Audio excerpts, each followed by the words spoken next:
Why don't you sit there, sir? I'll take this chair to start with, and you and I can have a chat. Amatam Camp, who I'm sure you're well familiar with, here and I will sort of set the stage and begin the discussion, sure, if we may. For those who are not as familiar with you, sir, the roles that you have played in the development of the tourism, initially the tourism industry, and indeed in the economic ecostructure of tourism, have been quite remarkable. You know, as Minister of Tourism, now as a G20 Sherpa for the country, you are in many ways the public face of the way this industry is developed here. Well, you know, I was pretty early in my career, I was Secretary of Tourism in a state called Kerala, which is known as God's own country. And very few people had heard about Kerala. People used to come to India to go to Rajasthan or go to Kashmir. We took Kerala up the value chain and we opened up its backwaters, its houseboats, its Ayurveda. Kerala went on to become one of the 10 exotic paradises of the world. But the important thing with Kerala was that not only did it grow as a tourism destination, but it created a vast number of jobs, particularly for women in Kerala, and it became a driver of economic growth. And therefore, that was a lesson for many other states of India. And from there, I was moved on into the Ministry of Tourism. And as soon as I landed up here, 9/11 happened in Washington. We had a war in Afghanistan. We had an attack on our parliament. There were travel advisories against India.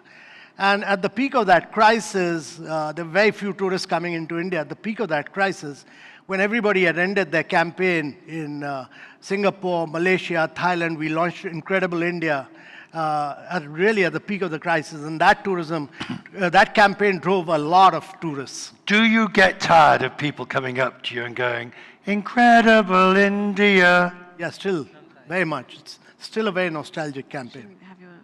It set a tone which has never quite been beaten, in a sense, for the country. When did you realize that tourism was this engine of growth that really is like nothing other because of its aspirational nature and its ability to pull people out of?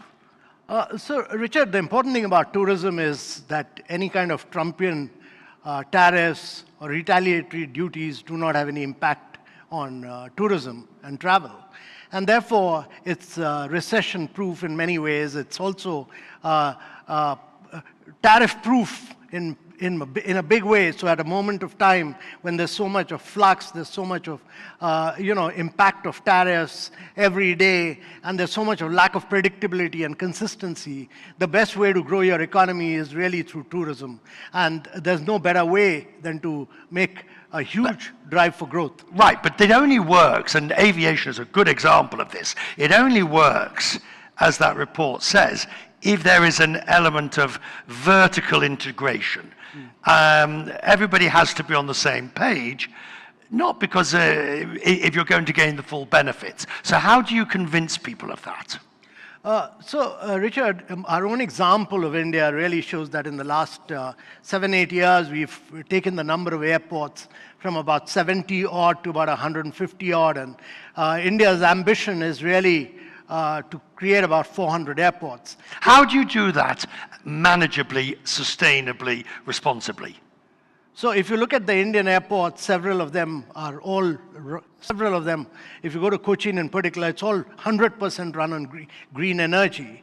The second important thing about airports is that you bring in a lot of private sector play. So the way we've structured it is to bring in private-public partnership in airports in a very big way. They're increasingly, I mean, if you look at Delhi, there are 3 different airports. They're managed by a private sector company. Similarly, we're creating another great airport in Mumbai. You'll have 2 airports in Mumbai. Both will be run by a private sector company. So what we are envisaging is a lot of private sector investments in the airport sector. And similarly, the growth of the airline has just been phenomenal in India. I mean, it's a great example that India today has ordered about 1,700 planes to come in. And this is with just about 370 million odd people flying. The ambition of the government is that every single Indian should be flying. 1.4 billion Indians should be flying. And therefore, we are at the beginning of the growth story. Right, but the tradition is also, as you are well aware, when it comes to aviation, there has been a good, strong dose of protectionism. That's right. Keep, you know, and for good reasons, I guess. On the international front, foreign carriers have stolen a lot of the traffic. Do you believe the industry here still needs to be protected? Well, you need great airports, you need great airlines, and you need them to do long haul, and you need a lot of Indians to fly Indian carriers. That is what is going to happen as long as your carriers become the world best. Do they need protecting? Well, I don't. I think they should be good enough to go and compete in the market. They should. Indigo and Air India should, in due course, with their wide-body jets, should go on and compete and beat Emirates. They should take on Qatar Airways right in the market space. We believe in competing in the market space. And related to that, Peter Elbers points out, you know, we talk about is there room for two? He makes the analogy of Europe and the number of carriers you've got in Europe or in the United States. You're still only talking about two large carriers for a population of how many? 1.4 billion. But there are many more. There's 3 or 4 new carriers coming into the market. And it'll be, you know, you have one carrier which is about close to 65% of the market share. You have another one with about, say about 20 or 24 odd. And then you have 2 carriers with about 5-6% each. So 4 carriers really, but there are many more coming in. The ability of this industry to grow, on the facilitation area, because you're heavily involved in government in those areas, I don't think I'm giving away any secrets when I say that many of us, let's say, didn't find it the easiest way to get our visas. There were, yes, you know, there was paperwork and things like that. And I know that the government has put in place an e-visa system, et cetera, but there is a lot more that could be done to make it easier. Yeah. Well, we have a system of electronic visa, which is given pretty quick and fast. I think there's scope for further improvement. We'll do that. But one of the big things that's happened domestically, Richard, is the use of Digi Yatra, which is on the mobile. Every Indian uses the mobile today to do fast payment, to buy insurance, to do stock market transaction. And Digi Yatra actually gives you a totally seamless transaction if you're moving from one airport to another. People who are visiting here, I've been here many times, as you know, but I don't think people visiting here realize that just how obsessed Indians are with the stock market. And you know, in a way, unlike anywhere else, people will tell you about what's IPOing, what the scripts are. Everybody knows every detail about it. It's extraordinary. Well, they're obsessed about stock market, they're obsessed about cricket, and they're obsessed about Bollywood. So 3 obsessions clearly in India. All of which play beautifully into travel and tourism. Absolutely. In a sense. So actually, you know, we've just had this IPL cricket tournament, and it's been a huge driver of growth. It's been, you know, sports as a driver of tourism is enormous. Entertainment as a driver of tourism, in India's case, is huge. I worry, though, often with India, it's a case of getting so far down the path and then tripping over your own shoelaces.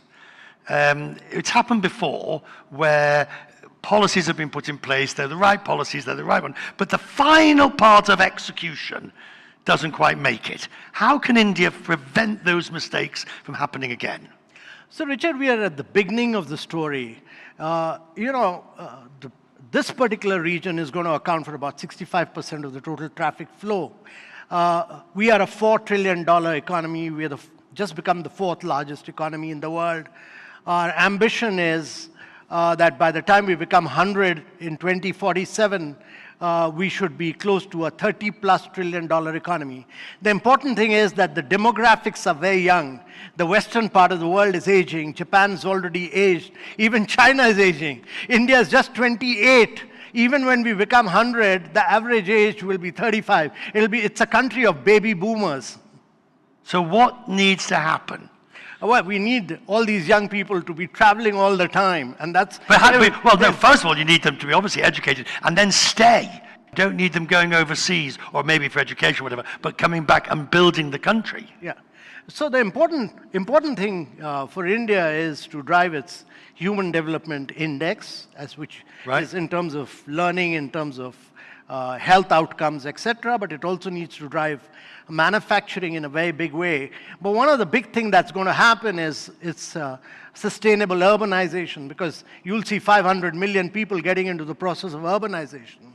So you need to create 500 new cities in India. You need to create 2 Americas in the next 5 decades. You need to create a Chicago every 5 years in India. That's the challenge for India. Can you do it? Well, it's challenging, but India has demonstrated its great... Can you do it sustainably so you don't screw the planet at the same time? So, Richard, the important thing is that net zero is net positive for India. We strongly believe that India should be the first country in the world to urbanize and industrialize through a process of decarbonization. And that's why we're the only G20 country which has achieved its COP21 target, committed at Paris 9 years ahead of schedule. We're the only country which has done 210 gigawatt of renewable energy. No other country in the world has done that. Oh, they like that. I'm going to call on my colleague Claire Sebastian and the rest of the panel in 1 second, but I do want to just ask and finish. When somebody came up to you and when Incredible India was put before you, did you realize it was going to be good? Well, I could feel it when the creative content came in, the music came in, it was good.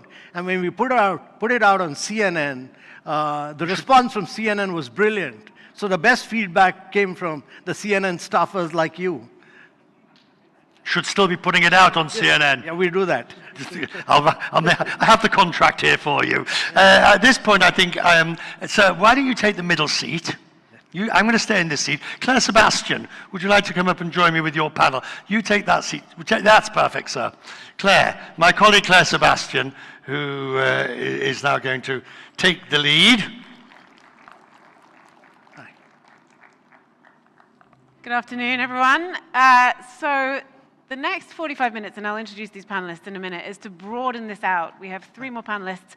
All of them, none of them from industries that have anything directly to do with aviation, but they are all equally fast growing and can shed some light on the ripple effects of this aviation boom that you've just been discussing. So we have Anant Shanmugam, who comes from Invest India. We have Patu Keswani, who runs Lemon Tree Hotels, and Radhika Gupta, who runs Edelweiss Asset Management. So different perspectives, some more directly related, I think, to aviation than others, but everyone has a view. And I think, given the discussion that we've just had, we should pick up with a simple question, which is, how many flights have you taken in the past month, say? Let's start with you, Anand. I've done about 10. 10. Do you want to answer this question? Well, I've done about 20. 20. Yeah. Okay. I've been traveling. Mr. Keswani, 2. Okay, so the lowest of them all. I've been at an airport for 28 out of the last 30 days. Whoa. How many? 28. Oh, just take a minute to let that sink in. So I think we get a picture of the role that aviation is playing in these growing industries. So let's start with you, Anant, because you work for Invest India, and your job is to sort of bring in investment into the country. To what extent would you say this dramatic increase in the number of airports, in the scale of aviation in this country, has helped you do that, has helped you sell India to foreign investors? Yeah, I think last time IATA meeting happened in India in 1983, right? I think we were a $200 billion economy. After 42 years, today we are about 4.2 trillion economy, right? We've grown about 20 times the size.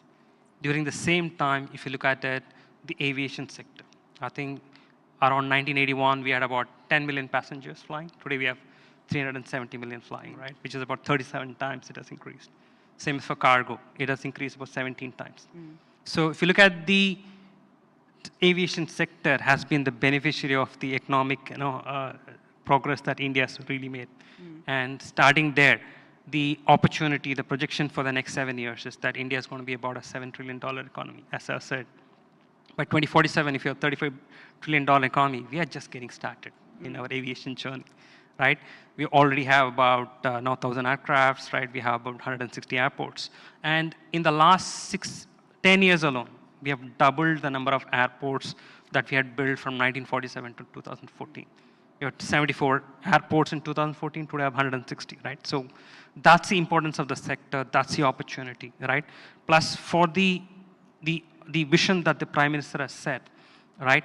Manufacturing, trade are critical components to it, right? And to that extent, I think that's pretty important. But specifically, when investors come to you with a proposal or some money that they want to put into a specific sector, and you're looking at high impact sectors, as you call it, ranging from renewables, electric mobility, things like that, are they asking you, is there an airport close enough, or will there be an airport close enough, or can you match us up with this connectivity that we're seeing? Yep. I mean, actually, last year we did a survey of top 100 MNC companies in India, and we looked at what are their key requirements for them to continue investing more in the country. I think the second one is infrastructure, right? Infrastructure is critical component. And again, India is a very large country, right, compared to Europe and others, right? We have 28 states, 8 union territories, right? I think we are a large country. I think connectivity is critical, right? So, and wherever we go, I think the first requirement investor asks us is, show us a place where we can go to, where it is closer to the ecosystem, plus also closer connectivity to either an airport, port, depending on the sector. Mr. Kiswani, I wanted to ask you, Lemon Tree Hotels, you have, I think, 200 plus hotels, but 100 of them are still sort of not operational yet, under construction. How closely does that correlate to the expansion of the airport network? Have you sort of tailored your expansion around where you see this new connectivity? Let me answer this at a slightly higher level, but a lower level than what Amitabh would speak about. See, there are high frequency indicators of consumption. So when I look at India today, see, India is exactly where the US was in '83, where China was in 2006. And the next 7-8 years, this is an inflection point for our economy, okay? So it's always had a lot of potential, our country, but when you look at the US, 83 to the golden years, 4% plus growth. Look at China, 12% growth. I think India is on that path, finally. Number two is, if you look at consumption in India, about 75 or 80% of Indian consumption comes from 200 cities, which, as Amitabh was saying, has to grow because urbanization will go from 33 to 40, then later 50%. So when I read things like airports are growing from 140 to 220, aircraft are 1,700 and are going to grow 2x. And most of them are within those driving range of those cities, because highways, by the way, doubled in the last 5 years and are doubling in the next 5. SUV sales have increased 6x in the last 7 years. Vande Bharat trains are connecting the whole of India. So when this happens, it's not only airports, it's also access to airports. So 220 airports, I want to be in every city where 75 to 80% of India's consumption will be, and that is exactly where the airports are going. And how does that feed directly into sort of how you plan your business? Well, look, we have our own, we have a little AI system, actually, machine learning. We have a small digital company. And what it does, it scans multiple data sets. I'm not saying this because I feel it, because all of us, by definition, especially entrepreneurs, are very, very optimistic. I can see it happening wherever we have put up a hotel within half an hour of an airport. There is a material difference. Now, the second interesting thing, so these are high frequency indicators, right? One is the structural, or I would say consumption shift in India. One is the high frequency indicators in tourism, which I just spoke about. The fact that airlines, I think consumption of airline seats has grown 13% in the last 10 years. Hotel capacity has grown 16% in the last 10 years. And remember, you cannot make a mistake with, see, an airline can shift a route, but hotels, once they're there, they're there. So if I look just 3 years forward, I can make 3 predictions, or 4 years actually. I think we're at the beginning of a double whammy of tailwinds, which will lead to a step change in discretionary consumption of travel and tourism in India. Indians, my best guess is there will be 100 millions traveling outside of India in the next 5 years, so which is where we want to go with our loyalty program. And the last is, and this will entertain you, is The chairman and CEO of the top 4 hotel companies in the world have all met me, telling me their boards have said the best market in the world today, and for the next 5 years will be India, and please focus there. Radhika, stepping outside of tourism, 28 flights in 30 days. It seems like this new connectivity is really working for you. Can you explain what this has done for your business? So when I said 28 flights, I know Richard gave me a look, but this is the reason why. So I represent the retail financial services industry, and our job is to take financial products and financial inclusion across the country. And as with many industries, including tourism, what we've seen over the last 10 years is aspirations don't lie in the top 4, 5, 6 cities in India.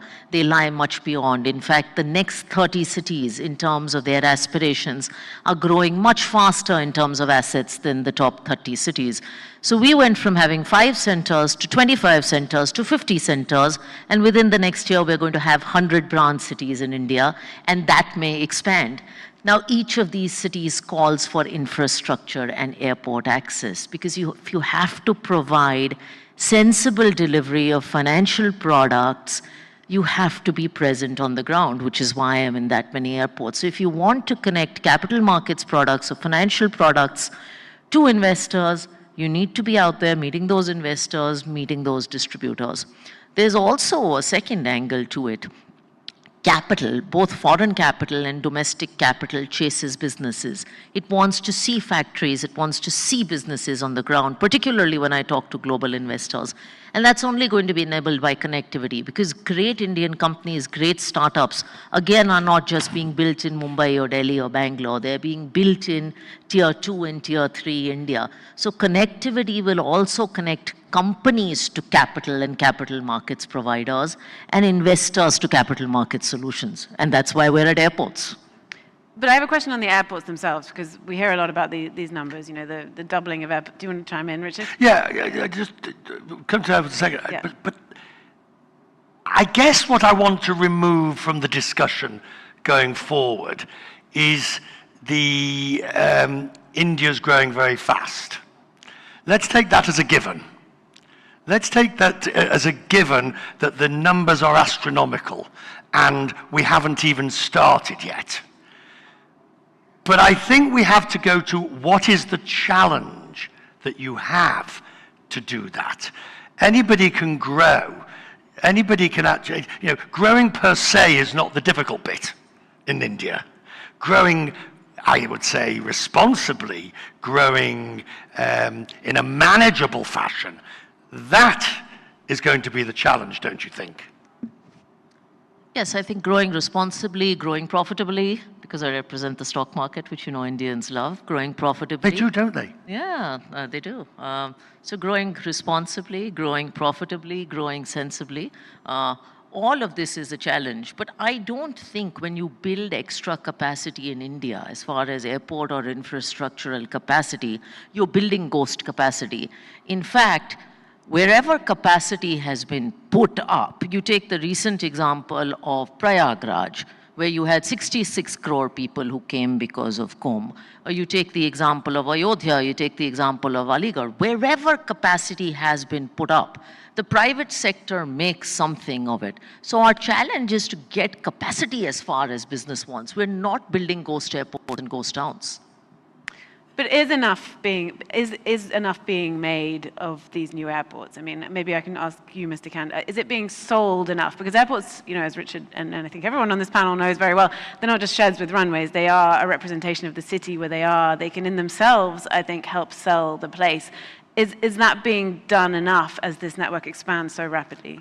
So if you go to Bangalore, you'll see the greenest airport. And if you go to many of the Tier 2, Tier 3 cities, you'll see a representation of the local architecture in many of these airports. Yeah. But the important thing is that India is the only country in the world which is making about 9 airports and 3 metro travel systems a year. And India is the only country in the world today which is doing about 30 kilometers of roads. That's highways and expressways, and about close to 12 kilometers of railway lines every day. So if you're creating 9 airports a year, that's, it has a huge multiplier impact on your economy and on your travel and tourism. Yeah. What about you, Anna? Do you think that when you see this expansion of aviation, is the other infrastructure catching up? Is it enough? Or do you find yourself in situations where investors might want to go somewhere with a new airport, but there just isn't, say, the highway network to create access to it? I mean, we still as Sir said, we are in the journey of creating that infrastructure. The problem with the hard infrastructure, it takes time, right? But the good part about India is there are so many alternatives, right? If an investor doesn't like going to Maharashtra, right, where there is a port, right, he can go to Chennai, Gujarat, right, a lot of other places, right? So there are options available, but that infrastructure will take time for it to come, right, and government is working on it, right, and that will take time. But in the meantime, I think what attracts people is, one, the track record of government being able to create that infrastructure as they promised the last 10 years, and the plan for future, and they are confident that that will happen, right? So we see a lot of investors trying to start small in places that they are, and as and when they get better infrastructure, they expand rapidly. So they have faith that it will follow? I mean, in the last 2 years, I think what we have seen is a lot of Japanese companies who have come with putting up one plant. Within, normally a plant cycle, refresh cycle is about 3 years, right? Within the second year, they started 3 more plants, simply because, one, the opportunity, and second, building in India and exporting, right? The labor cost in India is 40% cheaper than their alternative market that they're working on, right? Huge advantage, right? So we have started seeing a lot of investors who come, do small, get a hang of the ecosystem, what's happening, right? Rapidly scale. So they want first mover advantage. Yeah. Mr. Keswani, I wanted to ask you, you are somewhat exposed here because, as you say, hotels, it's part of a high frequency indicator, and as a mid-market hotel, you're exposed to sort of the fluctuations in the economy. Do you see the aviation expansion not only as a symptom of the growth that we've seen, and I'm not going to go into too much detail about growth, Richard, but as a catalyst, and are you worried about any of the challenges that it is facing, things like the high costs that airlines face? See, I think for many years, India has got there is a certain perception externally, and perhaps some years ago it was valid, that it was very difficult to do business in India, especially in a sector like mine, which is heavily regulated, and there is a lot of oversight. But I can tell you through personal experience that if I just looked at the ease with which I can do business today in India, and it's in the last 10 years, we have grown 100x in the last 10 years. There are today in India, 6% of the world's billion-dollar market cap companies are in India. Are you aware of this? It is the third largest market. I have 2 of them. Third largest market in the world for billion-dollar market cap companies. America first, Japan second, surprisingly, India third. All these have happened in the last 10 years. The point is, this could not have happened with a headwind. It has happened with a tailwind. I'm going to interrupt you, if I may. Yes. Because you're restating the growth in a No, different I'm not. way. I'm What I'm trying to the understand, outcome. so what changed? Okay, I'll start with regulatory oversight. I'd say it's 90% gone. It's gone. I build hotels in 2 years. Okay, earlier, I would build a hotel in 1.5 years and take 2 years to get initial and ending approvals. Okay, I hire people. 40% of my company is people who are, let's put it this way, under class 10, that is not high school. They are educationally deprived, they're geographically deprived. They come from areas where there are no employment opportunities. The government has encouraged me through multiple schemes to hire them. I have about 12,000 employees now. 5,000 of them are from this category. I have 2,000 women who've come who are either widows, who are single women, and so on. I think what the point I was making was the golden years.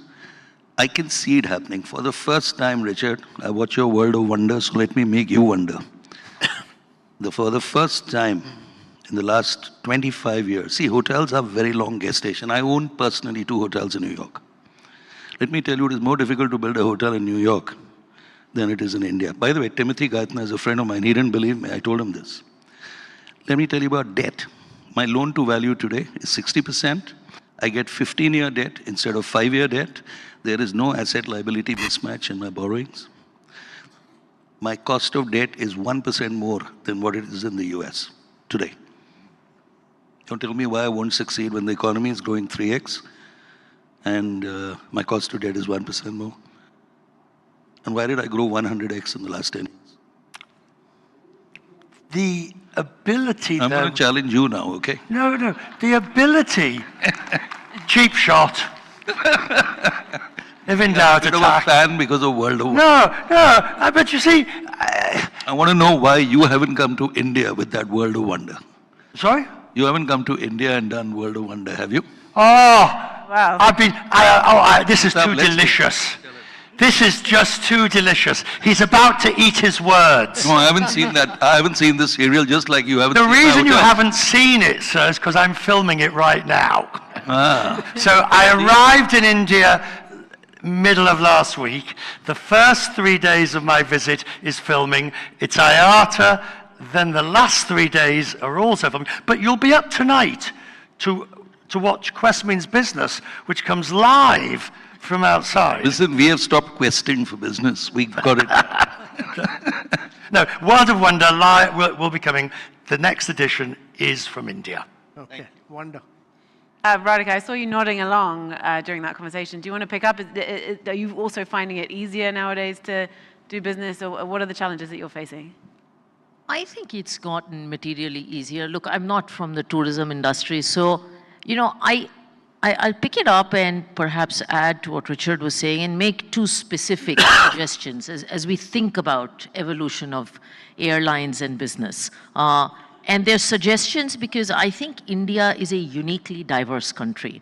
You know, when you sit in an airport, you have someone who is a business traveler who's looking for efficiency, and someone who is a first-time traveler who's seeing a security screening for the first time and may not be familiar with the local language. So it's a country that's very diverse, and I think as airline partners that may be worth thinking about. And just two thoughts I wanted to share there. One is, one place that we can do work on is region-to-region connectivity. So when you're doing connectivity, you know, for instance, companies like ours do conferences. We're present in 50 locations.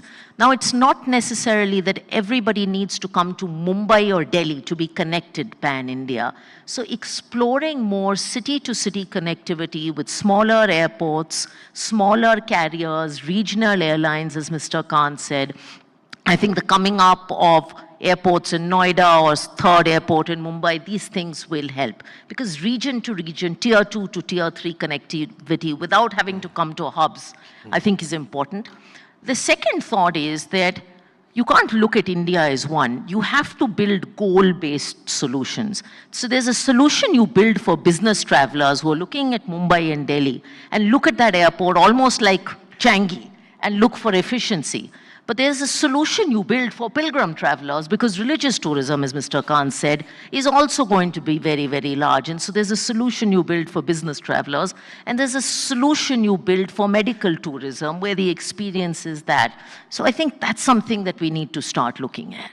Maybe, Mr. Kant, you'd like to chime in. How do you, because you said to Richard that you want young people in India to be traveling as much as possible, but there are barriers to entry for that, for example, and not to cannibalize a panel that we're doing tomorrow, but they may not have a credit card, for example, but they might have a smartphone. Well, I mean, how do you lift some of those barriers? How do you bring this sort of new class, this new generation of people into the travel community with it growing so quickly?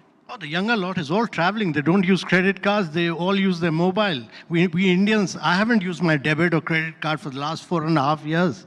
Everybody in India uses his mobile to make the payment directly from the bank. We've technologically leapfrogged in many ways.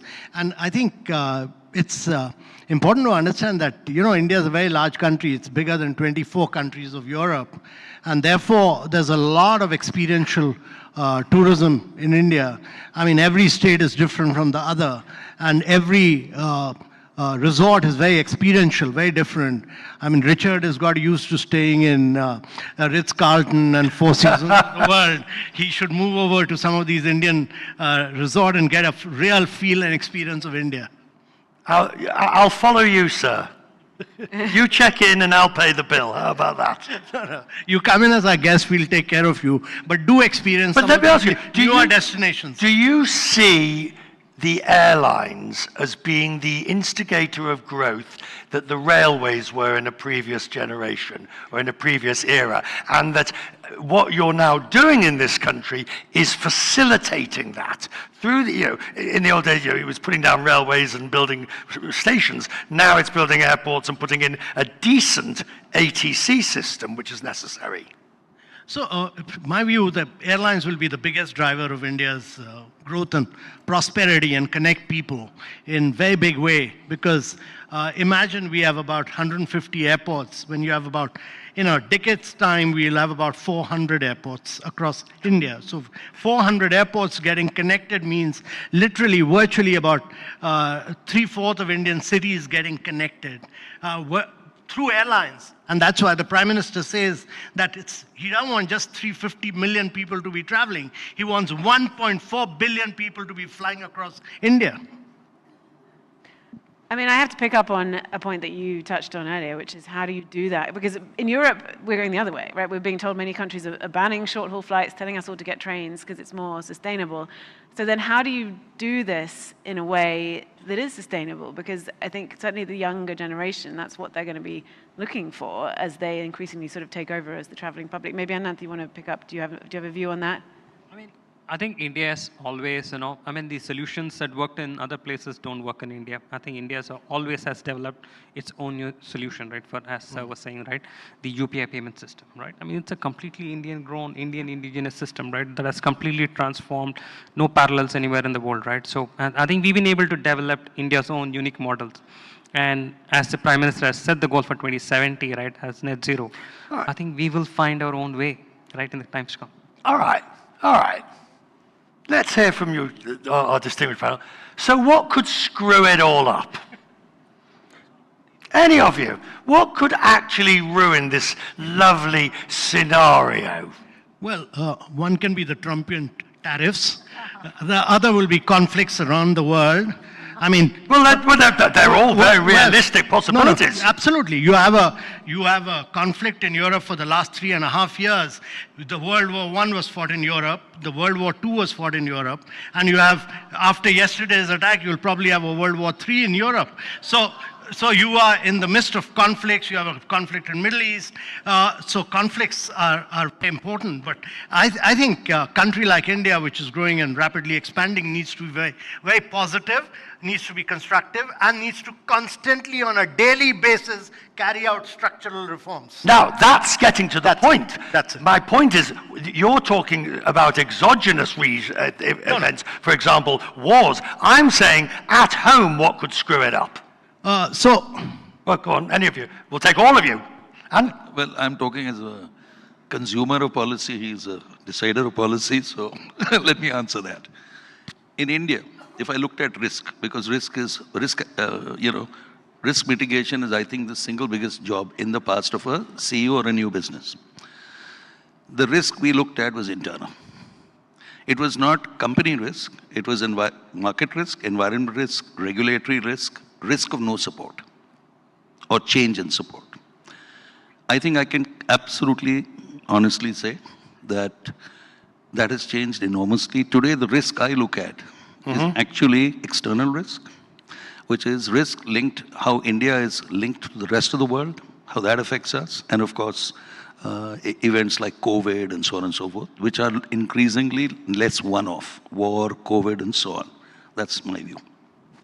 I think it's simple. As investors, what we look at is policy continuity. What's worked for us over the last 10 years is clear directional policy to expand infrastructure, whether it's airport or others. Policy continuity is what you need. When you don't have continuity, you have problems. And the second thing you need, as Mr. Khan said, is execution, execution, execution. You need to go out, build those roads, build those airports, and you need to just keep doing it. So policy continuity and execution are the risks we look at. Are the right policies in place? We know there's been criticism of sort of the regulatory environment, even down to airspace management. There's sort of too many hurdles there that planes have to jump over, essentially. Radhika, if you want to pick up again, do you think that there are any policies that need to be changed at this point to fuel this growth even further? I think policy is on the right track. I think policy is work in progress, but I think policy is directionally on the right track. I mean, I love the statistic Anand told me when we were chatting over lunch, that you added in the last 10 years the airport capacity that you added in the first 70 to 80 years of independence. That's policy on the right track. I mean, just one more point to add that the other thing that we should be, this thing is the demographic dividend that we have, right? Until we have a labor that we increase our labor productivity, train our people appropriately, right? We won't be able to take advantage of the growth that is coming, right? I think that's critical, right? And that's on us to actually ensure that people who come out are trained well and have the right opportunity to take it. Do you agree, Mr. Khan? That people Yeah, it's important to understand that, by 2040s, India will be providing 30% of the skilled manpower to the rest of the world. And, it's not, the hotel managers of the world will not come out of Lausanne in Switzerland. They'll come out of many of the hospitality management institutes from India because Indians will be traveling all over the world, and you'll need good hotel managers to look after these Indian travelers. They'll be like what Japan was in the 70s with a flag, a leader in front carrying a Japanese flag, or what Chinese did in 2000 with a flag in front. So many Indians will be traveling all over the world, and you'll need Indian hotel managers to really take care of the cuisine and many other habits. Well, I mean, I can say that the service that we've received has been pretty extraordinary, but what about you, Mr. Keswani, as a representative of the hotel industry? Are you working on that? Is the pipeline of talent part of your sort of daily challenge that you face? See, we follow or try and anticipate demand. In the past, it was very difficult to actually do that. But you see, trends inform views. And the clearer the trend, the better the view and the better the decision. So I think I can say that in the past, and I'm going back to your point, what changed was I felt there was a lot of disablement in our country in the 80s and 90s. Okay? It was profit. I worked with the Tata Group when I started my career, and I remember J.R.D. Tata telling me once that in the first 20 years of India, profit was a bad word to the government. Okay? And Winston Churchill said that if you are 20 and not a communist, you have no heart, and 40 and not a capitalist, you have no brains. And India has always been 30. Okay? We are neither here nor there. So the point is that's changed. And I think it is actually social capitalism that we will lead the world with. Because there is definitely, I know we are not a fully developed economy. We have to take care of the 1/4 of the economy, world, of the population which is poor and destitute. That's happening through urbanization, through connectivity, through social schemes. It's something I think every Indian supports. And that's a good tax for me. Infrastructure, skilling, and keeping people to a minimum level of, And I think now India has opened up. And it was, Reagan was asked in the 80s, what do you think of Brazil? And he said, it's a country of great potential. And like you just said, he also added, it'll always have great potential. But India is a country where it's no longer if, it's when. And it's now. Radhika, I did promise that I would refer to one of your tweets at some point in this conversation. You posted that you are, and I quote, obsessed with tourism in India, and that there are two things it needs to meet its potential. Number one is infrastructure, which I think we've spent the best part of the last hour talking about. And number two is marketing. Do you think, tell us about the marketing side of things. Do you think it's doing enough on that score to sell itself? So you're asking me this after Mr. Kant has spoken, and I love the energy with which he speaks on tourism. I do believe it is the largest economic opportunity that India has. I do think, by the way, the airline industry and the tourism, the airports can be a very, very powerful signal of tourism. And let me give you a small anecdotal example. People like me who do business travel go to different cities. We spend maybe 8 to 10 hours in the city. We often don't get time to do anything else. But India is a country where each city has something incredible to offer, a famous food, a famous textile. I have sarees from every state in India. If our airports could be brand ambassadors of tourism so that when I am going home, and some of them are, some of the new ones are getting there, I think our airports could do more to be brand ambassadors of the tourism that we have. And I must say that the new airports we're building are outstanding airports. I don't think any airport in the West compares to some of the airports we've built in Bangalore, Lucknow, Hyderabad, many parts of India, and this is someone who lives at an airport. Does India need to do more in terms of promotion overseas for tourism? It hasn't done since your day. In the last 5 to 10 years, it's done virtually nothing in terms of the big campaigns. It's relied quite a considerable amount on, again, as a result of the work that you did, sir, it's living on its laurels of those campaigns and needs to readdress that, do you think? So Richard, I'm a great believer that India needs to spend 100x more on international marketing. India needs to really put out a great brand and do it very vigorously with a lot of energy, a lot of dynamism. And, a great brand marketing campaign will really drive... Well, I have the contract here with CNN. Yeah. Just feel free to sign at the bottom line. Yeah. We did a lot of it with CNN in partnership earlier, and I'm quite sure we'll continue to do that in the days to come. But I think marketing will be very critical to India's growth story, but it got impacted because of COVID, and then, the domestic tourism just took off. So Indians who used to travel abroad are just discovering India. They just went from one place to another. And actually, the boom in the last 4 years has just been on the basis of domestic tourism in a very big way. So if this is then a turning point, if we're at a sort of critical juncture, maybe we go, because we just have a few minutes left, we go around and if you all want to tell us the one thing that you think that needs to be done to really leverage this turning point so that India doesn't sort of lose the momentum and the opportunity that certainly the expansion of the aviation network has created. Anant, do you want to... We just execute the vision that's been set. I think the plan is already there. I think we just need to execute that. Just carry on as we are. Carry on as we are. Mr. Kant, do you have a... Well, I think you need to get these 1,700 planes now, which have already been ordered to capture the rest of the world. You need to compete with the best airlines, and you need to get tourists from all over the world through the airlines. There's nothing better than that. With the airport infrastructure, with now about 150 airports, and the 400 airports which will be which are in pipeline right now, will be great infrastructure which will be created. So with the challenge was to get good aircrafts quickly and very fast. So once you have that, then you'll really get tourists from all over the world.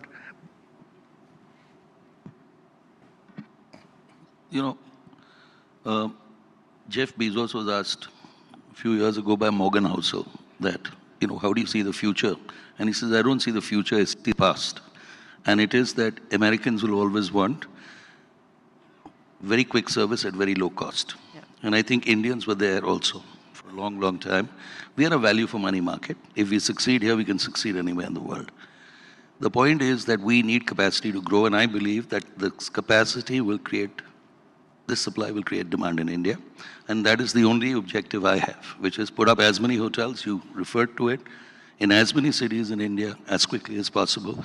And actually, I see very little impediments to that. It's our own internal execution. You have been quoted as saying that you think that hotel rooms are underpriced at the moment in India. Is it too much good value for money? I think, just to give you an example, in rupee terms, not dollar, it would be worse. The average price of our hotels today, and I've said this on CNBC many times, is 30% lower than what it was 20 years ago, because it's so cyclical. We are not dependent on, airline fuel and so on and so forth. I do think that airlines in India, they really want to grow. And Amitabh, you will have to push this. We need policy support from the ATF cost side, from the airport operators side, maybe better finance. I don't know how good the financing is, but the best possible financing. And I think airlines can be a game changer for tourism in India, because I'll give you the last statistic, which is tourism is 6% of India's economy, but 8-9% of employment. Yeah. And if it goes to just the global average of 10, and the Indian economy grows 60%, tourism is going to grow 2.8x in the next 5 years. And that is employment on a mass scale. Yeah. I mean, Radhika, I know, invest, well, your company does, in the aviation sector. Do you see that potential as well? Yeah, I was going to add to this by saying not just more airports and more connectivity, but also more airline carriers, including regional carriers. Mr. Kant talked about the growth of a number of carriers. Now, you've all heard the airline joke that the quickest way to make $1 million in airlines is to start with $1 billion. We know what everyone thinks of airline stocks, but India has disproved that, because here in this country, the largest airline player is also one of Asia's most profitable airlines, and it's done it through a mix of good execution and cost efficiency. We need many more airlines doing that and building sustainable, sensible business models. Financing will become easier for airlines. When you build that kind of model, the equity market will welcome it with open arms. Do you want to pick up, Richard? Consistency of execution. That's the key for India moving forward. All the extremely impressive numbers. This is a country that has a tremendous history of great innovation, progress, and then tripping over its shoelaces right at the final hurdle. And so it's consistency of execution over the next 20 or 30 years, which is the interesting thing on bringing it back to aviation, because both of the big carriers in their different ways are now executing quite sizable change. And if the rest of the infrastructure can follow through consistently, then the world's the oyster. And I think that's a good place to wrap it up. Thank you very much to all of our panelists. Thank you. Thank you, Richard.